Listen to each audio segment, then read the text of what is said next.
So up next is rush hour. So in rush hour, we're gonna have to get certain skills so we can make the heist a little bit faster and a little bit easier. So obviously, I already mentioned in the last video that we have some certain base kits for speedrunning. Always have them because they will really help you a lot in beating the game a lot faster and make it a lot easier for you. So for rush hour, we're gonna require ECM overdrive so we can unlock electronic doors, but also electronic safes, and also ECM specialist. So just in case you f up, and if you have some spare points, you can clutch yourself up to get to the exit, basically. I would also recommend getting Infiltrator Basic at the very least, so you can kick doors in just one kick. It's definitely much faster than two kicks, and it's definitely much faster than just pick locking. Also, I would recommend acing this because we're gonna have to pick lock one door specifically. And then after that, you can just get like whatever skills that you want that might help you. Honestly, that's really all you need here. The most important part being the ECM specialist and the ECM overdrive. So for your loadout, the primary and secondary won't really matter, but I would recommend just putting your detection to 3 so you don't have to worry about getting detected. Your gadget is obviously going to be Molotov, of course, and for the equipment, you can't forget about the ECM device because otherwise your ECM specialist and ECM overdrive would be useless. So now let's go to rush hour. So there are two key things to beat a heist very efficiently. One is the most important one, which is knowing where the objectives are. And number two is what the fastest route to complete all the objectives. So right now, I'll put it on screen where all of the objectives in Rush Hour is located. That includes the exits, the blueprints, the packages, and the folders that you can find. If that's what you only need, then there you go, you're welcome. But if you're looking at what's the fastest route to do them, then I'll show you. So first of all, there are two spawns that you can roll in Rush Hour. Either in this parking lot, which is the best spawn because you're close to everything, or the one here in this sidewalk, like right there. That one is bad because not only are you very far to the other objectives and the stores, but going back also takes time. So, you'll want to prioritize spawning here, and you can easily tell that just by looking at the right side of the screen while you're in preparing phase, where you see this exit icon, and if it's on the right, that means you're guaranteed to have a good spawn. If this doesn't appear, then that means you have a bad spawn, and you should probably reset if you would want. But the left spawn is still playable, I would suppose. So now, you're probably gonna ask, where do we go first in one of the 4 stores? We're gonna go to the butcher shop first. So we kick open this manager with Infiltrator. You can just kick it once and it will open instantly. And this will give us 3 objectives immediately. So you can jam the electronic safe using ECM Specialist, which will instantly unlock it. So we don't need to find and get the key card after all. And there's the second one, which is the blueprint, which always spawn inside this room, either here or here. So we'll get that. And then finally, which is the blueprint. There are 4 blueprint locations that can be found in the stores, and this is the first one that we're gonna open. So there's gonna be 4 kinds of folders that you're gonna find, which is the wiring schematics or the color code, the symbol code, the number code, and the one that is empty. They're gonna be spawning in random order, so sometimes you might be unlucky and get the empty one first, and sometimes you might get lucky and get the symbol code and the number code. So this one, the color code, doesn't really matter as it only allows us to basically turn off cameras and the alarm in the gas station. The cameras won't really matter because we can easily avoid the cameras. So now that you get the package and the blueprint here, we can now go ahead and get to the back of the Hexwave.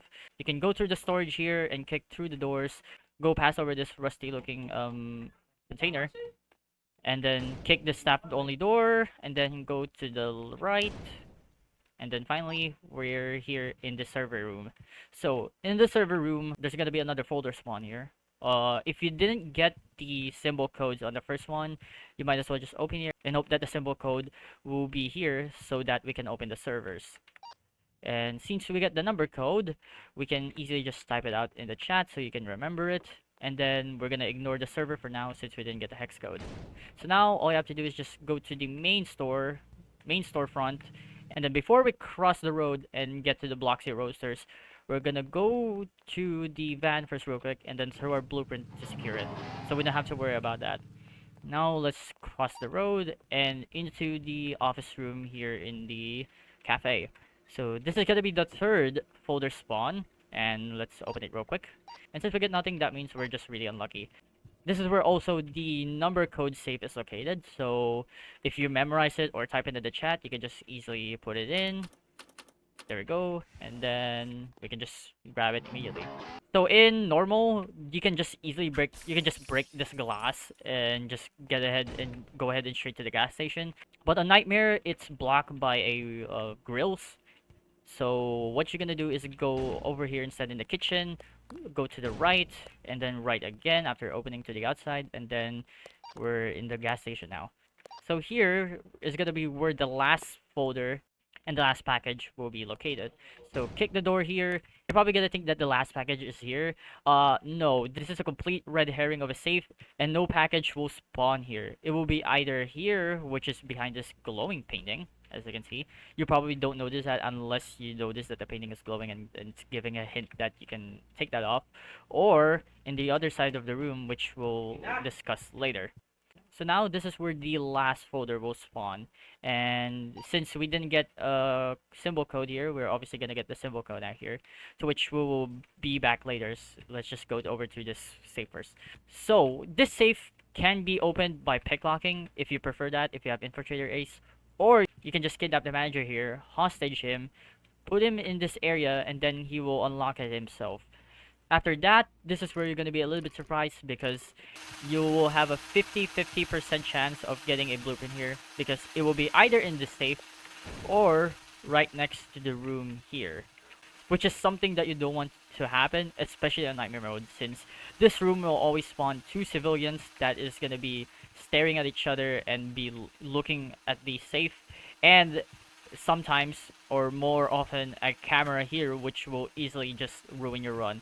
Not only can you not hostage them because the camera will spot you, not only can you not deactivate the cameras because the civilians will spot you instead, and the camera will eventually spot the panicked citizen, but you can't also hide them here because the one guard that appears here would sometimes patrol here and will look at this area. So you're definitely gonna be screwed if the package is there.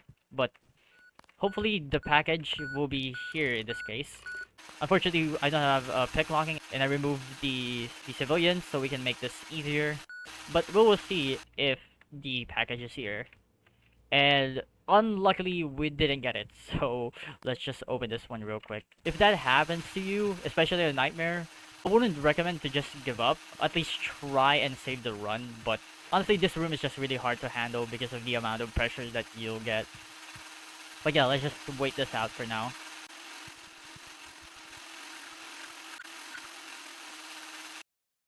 And open sesame. Let's just get we get the last package out. So those are all of the package locations. Now that we got the package location, we still have to worry about the Hexwave. So let's get back to the Hexwave real quick. But before we go to the servers, let's first observe the code. So the symbol code for the Hexwave servers is probably a little bit overwhelming for you, but I'll try and make it easier for you. So in each symbol codes, there will be 9 grids. I would recommend putting a dedicated coordinates for that, like let's say top left is number 1, then top middle is number 2, top right is number 3, and so forth and so on until bottom right is 9. So after memorizing your chosen coordinates, you'll have to take note about what symbols that will show up. There's a total of, I think, 7 codes that can appear, and I'll tell you and I'll show you in the screen as well. So there's the epsilon symbol, or I just simply call E. And there's the arrow symbol, which I just simply call arrow, which is similar to the small square symbol, which I just usually call pixel or just simply a dot. Then there's also the double T looking symbol, which I just call cross because it looks like a cross. Then finally, there's the solid circle, the half circle, and the big square. And obviously, I just call the solid circle, then half circle, and then just square. So those are the symbols that can appear in the Hexwave code. So now, once you find the Hexwave code, all you have to do now is just match the coordinates and see what symbol is there in that coordinate. So for example, we have a solid circle in number 3. So we're just gonna remember that the solid circle is in the third coordinate. And we can probably type it out as like 3 dot, or remember it in your mind as 3 dot. Then next is like this cross in the middle, and that's gonna be number 5. So let's say 5 cross. And then there's the arrow one in the 8th coordinate, which is gonna be 8 arrow. And then lastly, the epsilon or E, so I'm just gonna call it 9E. Now that we memorized that, we're gonna go back to the servers now. So now that we're in the server, all we have to do is just hack it and put the code that we have. So first, you gotta remember where the coordinates of the symbols are located, because those symbols will only appear on that coordinate. So as we remember, we have third coordinate, fifth coordinate, eighth, and ninth coordinate. So now all you have to do is just look at the coordinates that the folder give you, and then determine which one matches the coordinates and the symbol that it's in there. So in the first code we have 8 arrow as confirmed, so we're gonna get 8 arrow. Then the second one is the tree circle, not 3 dot, my bad there. And then for the third code we have the E on the ninth coordinate, and then once you're in the fourth one, you always gotta be correct in the last missing coordinate. So 5 cross it is, and there we go. We simply just unlock it. I'll show you a clip of me doing it fast, since if you master this, it's not that hard in my opinion, but it definitely takes some skill to learn. It's also a technique you can do where you can unlock the servers even if you can't find the code. All you have to do is just constantly repeat and refresh the symbols for a certain coordinate that keeps having a consistent type of symbol or doesn't change when refreshed, because more than likely so that's gonna be the code for the symbol. Once you figure out the first code, you go ahead to the second code and then keep refreshing while picking up the first code that you got, and just keep on doing that until you complete the code. And yeah, you can just do that surprisingly.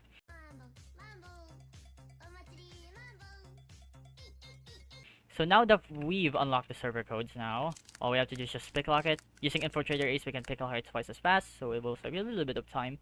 And then now, all we need to do is just hack it. Since this will take a little bit of time, we're just gonna leave it for now. And then now we're gonna go to our next objective. Usually, and if you're lucky, you should be able to hack the Hexwave just by looking at the first 2 folders in the Butcher Shop and the Hexwave. But sometimes you can get unlucky and you'll find them in the cafe or at gas station at the worst scenario. But let's just say we've already hacked the Hexwave, and all we have to do is just get the crates. So after doing the gas station, all we have to do is just grab one of the crowbar spawns that is located here. It could be either here or here. Then there's also one over there, as you can see. And then sometimes there's, I think, one over here. Yeah, I'm pretty sure. I'm gonna show you where all the crowbar spawns and the crates are located once again. Since if you're gonna try and get blueprints and you're not in the certain location, or if you're in the other block, unless you're a bit knowledgeable on where the crates and crowbars are located, so you can easily open the crates. So now all we have to do is just open the crates themselves. So there's one spawn here, so now we're just gonna open. All we need to get is 2 blueprints now, so we're just gonna hope that we get lucky here, to which we did. Beautiful. And also, you don't have to destroy it on top of this gas station. Generally, it's a little bit slower since you have to grab another item to cut this thing off. And really, it's just faster to just exit with the blueprints anyway. Anyhow, let's find the other crate, which I think is located right here. There we go. And hopefully we got lucky again and get another blueprint. To which we absolutely did. How fantastic. So now all we have to do is just go back to the van and throw the files or throw the blueprints onto the van. And then before we escape, don't forget about the USB and the server. And then all we have to do is just go back and escape. And that's how you beat Rush Hour in a very efficient way. Also, take note that on Nightmare, you'll be required 5 folders, so you might need to be a little bit more lucky with it and probably go to the other block so you can complete all the blueprints. But once again, I'm gonna show you where all of the objectives are located, so you can know where the crates and where the crowbars spawn. So you don't have to mindlessly look at where the crates would be spawning. Anyhow, time to actually speedrun this heist. So now let's go through over how to actually speedrun this heist as fast as possible. First and foremost, the spawn would be very important. You don't want to spawn here since this is very slow and the parking lot spawn is significantly faster. So we're gonna immediately reset and hope for the best that we get the parking lot spawn. Also, if we do get the parking lot spawn, you'll see here on the very right of your screen, an escape icon will appear, determining that you will definitely spawn there. Unfortunately, we didn't spawn there again, so that is some bullshit. So let's just reset again. Please, game, give me it.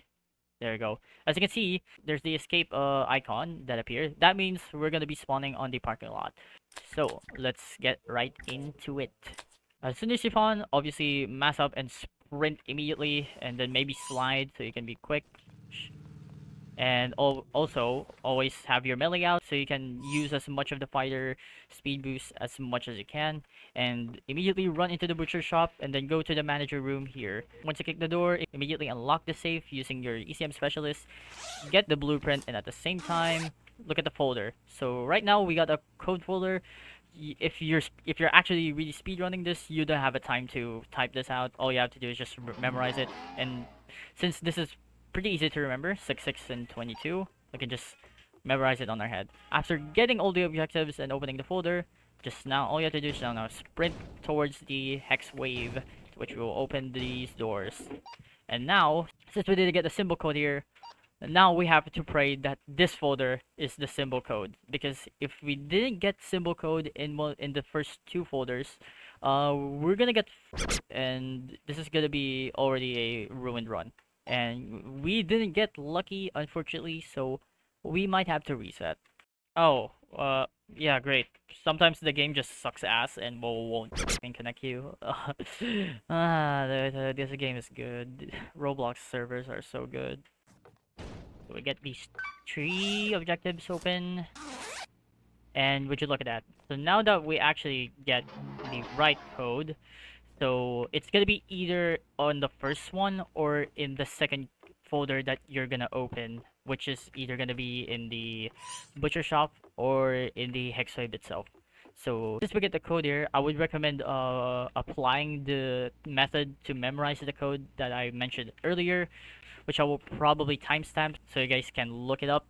And so now all we have to do is just remember this code. So this code gives me 4 cross, 6 arrow, 8 and 9 solid circles, or just simply circles. Personally, I don't really think about the coordinates. I just remember what symbols I would follow and then do it in an order and just remember where they would be placed. So now all we have to do is just go to the Hexwave, which we'll be writing here.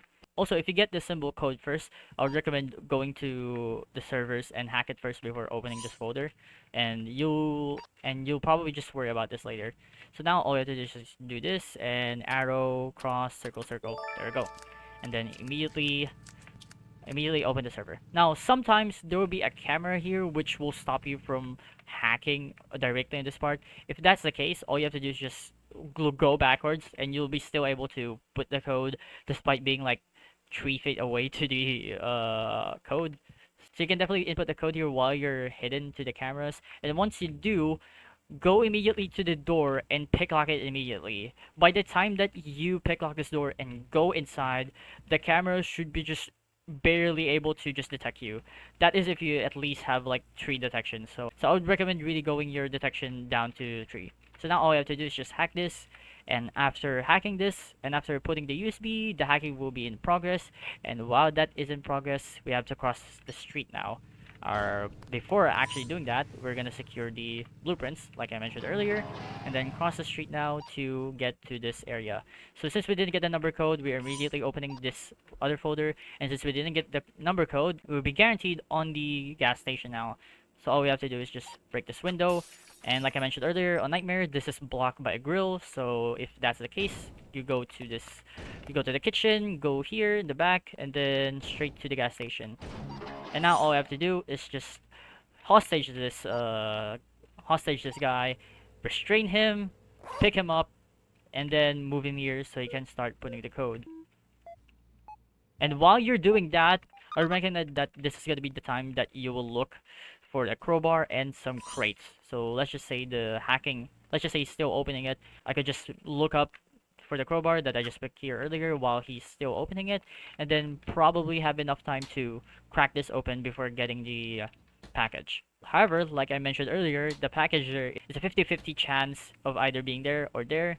And since we got really lucky for the first package here, and since this is gonna be a little bit locked, if it's empty, which is not this case, immediately reset because you don't want to deal with this room really. It's not only slower on normal, but on nightmare it's gonna be a actual nightmare to deal with. But since we got lucky, we'll just grab this now. And since we already got the blueprints done while the guy is opening it, all we have to do is just look for the last crate. Since there's no crate here, neither here or there, we're gonna look towards here in the spot, which is gonna be here. And now we're just gonna open it and hope we get lucky. Now, here's the thing. Okay, we got lucky there again. Here's gonna be the thing.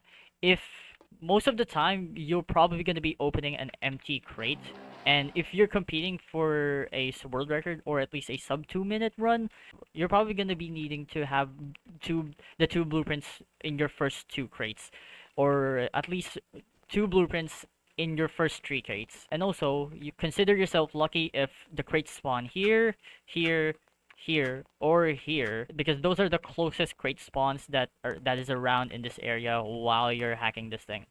Also, we can't forget about the number code, which, okay, actually the number code is there earlier, right?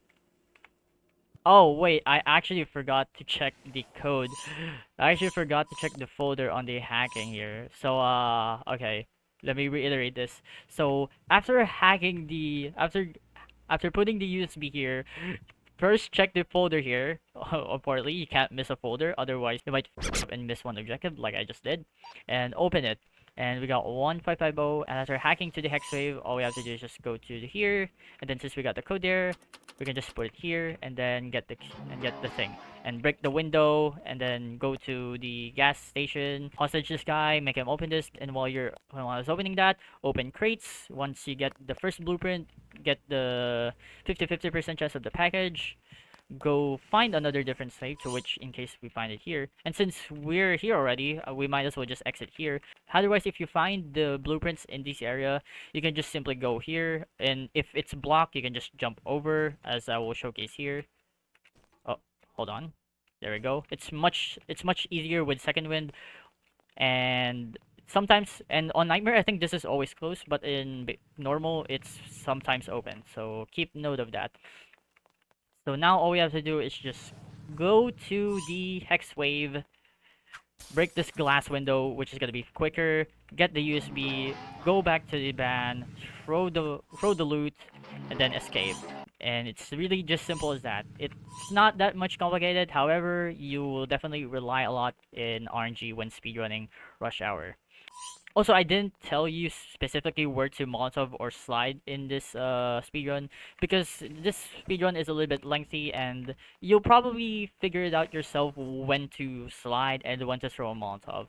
I would heavily recommend that you throw a Molotov right after you do an objective, and especially right at the ending split where you're about to get the USB, so you can be a little bit faster to the exit. But as much as possible, always have as much speed as you can. So always second wheel if there's an opportunity. Always slide if you can, so you can beat the heist as quick as possible. Also, on Nightmare, the RNG would be even more punishable. However, there are more crates that will spawn, so you're probably guaranteed a 4 for 4 crate here.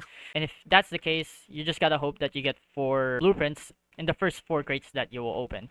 In my world record run, I opened 5, and one of them is empty, and that still managed to give me a 205. So maybe if you're gonna try speedrunning this and gamble for the 4 for 4, you're probably gonna be getting a sub 2 for sure. But yeah, that is pretty much about it on Rush Hour. This is a pretty fun heist in my opinion, and I definitely trying speedrunning this because memorizing the code on the Hexwave and doing all of the objectives that goes as follow is yeah, I would say in my opinion is really fun. Hopefully you learned something there, and yeah, see ya.